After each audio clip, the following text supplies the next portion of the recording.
monde, super contente de vous retrouver aujourd'hui pour cette deuxième vidéo qui concerne le challenge rangement. Alors aujourd'hui, on va parler essentiellement du salon et de la salle à manger.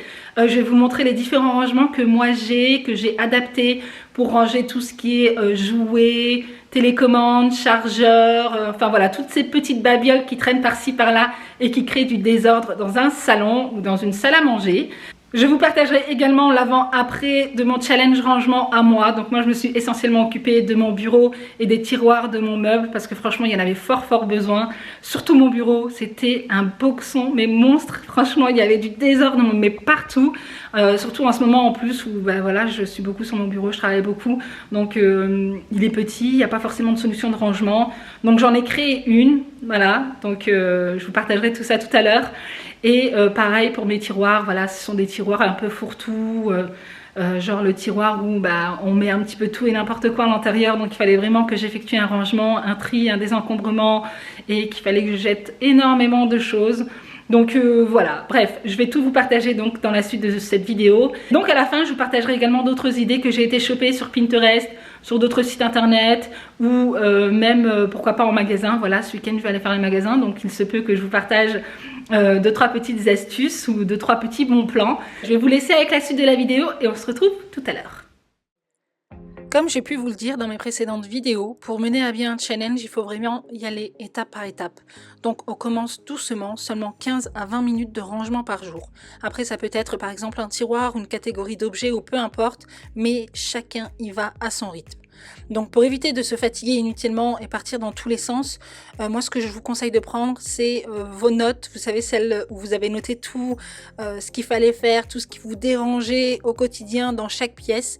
Donc voilà, prenez vos notes, puis réfléchissez à ce qui vous dérange, à ce qui vous embête au quotidien. Par exemple, ça peut être que la pièce est mal agencée, il y a trop de bibelots, les rangements sont pas forcément adaptés. Mais qu'est-ce qui pourrait faire en fait que cette pièce devienne un endroit propre et rangé?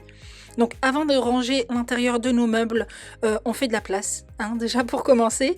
Donc on retire tout ce qui vous embête, retirez tout ce qui vous embête visuellement, tous les objets qui sont inutiles, vous savez, tous ces petits bibelots qui servent de déco, mais qui n'ont pas forcément de valeur. Rangez également tout ce qui n'a pas sa place, que ce soit sur la table basse, sur un meuble TV, sur le buffet ou peu importe. Après, je ne dis pas qu'il faut forcément aller vers le minimalisme, moi-même je ne le suis pas, mais c'est vrai que d'avoir un intérieur épuré, eh bien ça facilite grandement le rangement et le ménage, ça c'est clair et net. Ce qui est important ici, c'est vraiment de faire de ces endroits, de ces pièces à vivre, un endroit où vous vous sentez bien, où vous êtes content de rentrer chez vous, quand vous vous posez sur le canapé, voilà, vous êtes bien physiquement et intérieurement. Donc voilà, faut que ce soit en fait un endroit qui vous plaise, que ce soit au niveau de la déco ou des objets que vous possédez. Si vous avez de petits espaces, n'hésitez pas à investir dans du mobilier qui pourrait avoir une double utilisation. Comme là par exemple un canapé avec coffre de rangement, meuble télé ou table basse avec des tiroirs où on pourrait ranger les télécommandes ou des choses comme ça. Mais voilà, c'est important quand on a de petits espaces d'investir en fait dans du mobilier ou dans des solutions de rangement qui pourraient avoir en fait une double utilisation.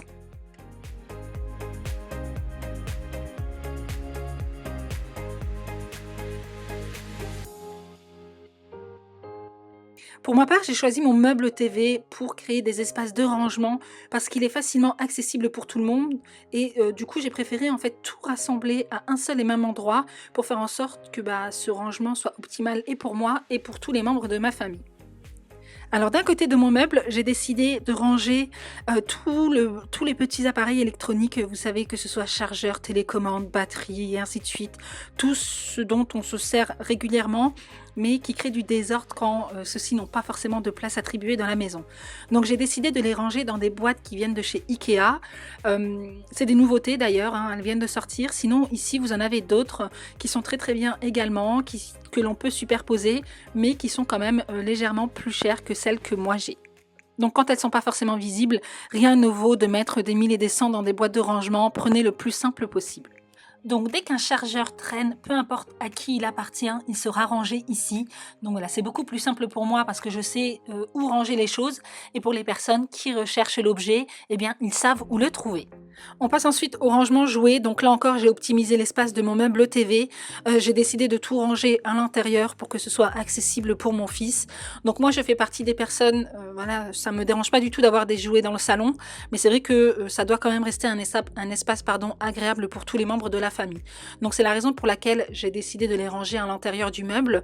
Comme ça, dès que mon fils n'est pas là, eh bien au moins on retrouve en fait l'origine de la pièce.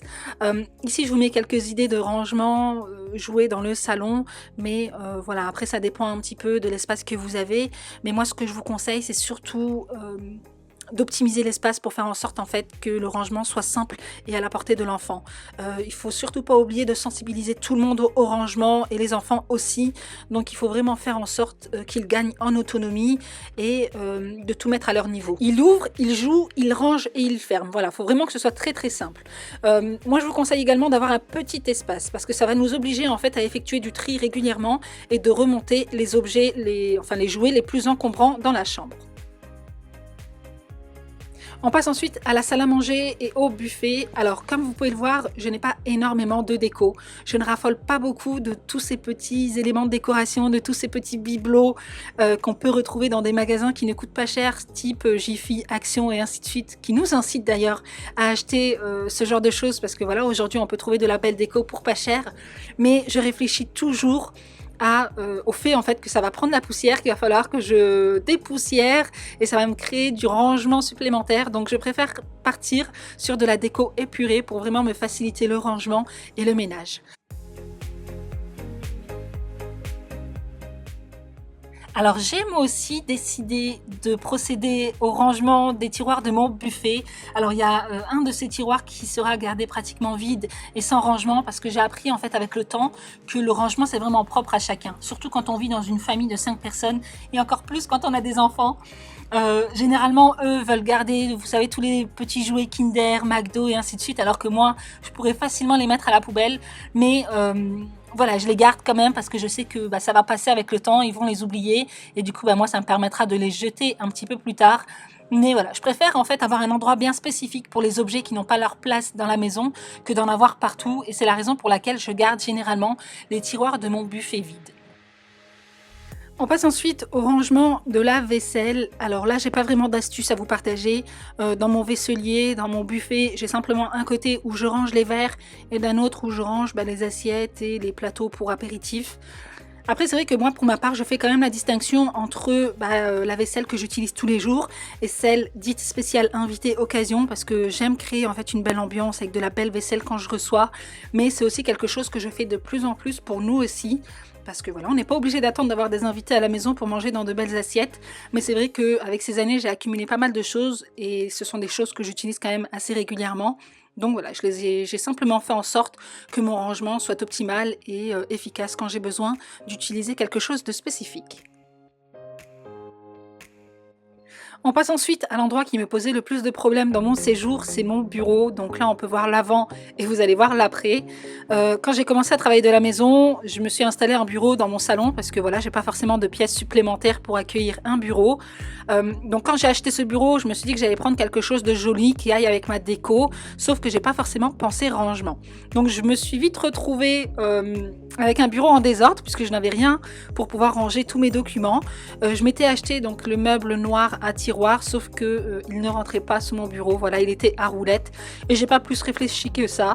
Donc le jour où j'ai décidé de ranger ce fameux bureau et de trouver une solution, eh bien j'ai fait le tour de ma maison et j'ai essayé de trouver un meuble qui puisse convenir au lieu d'aller directement me racheter un nouveau bureau. Donc j'ai simplement pris ce meuble, ce fameux meuble à tiroir, et j'ai retiré les roues et bingo, ça rentre. Donc voilà.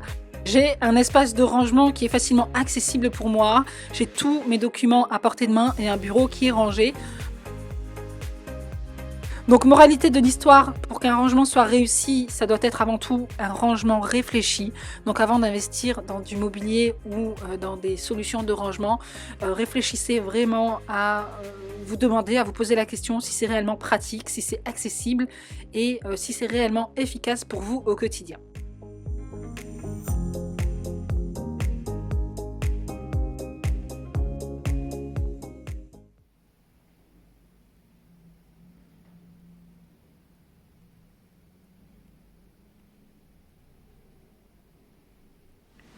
Et bien voilà les amis, en ce qui concerne cette vidéo, j'espère sincèrement qu'elle vous aura plu. J'espère qu'elle vous motivera, qu'elle vous aidera vous aussi à avoir une maison propre et rangée.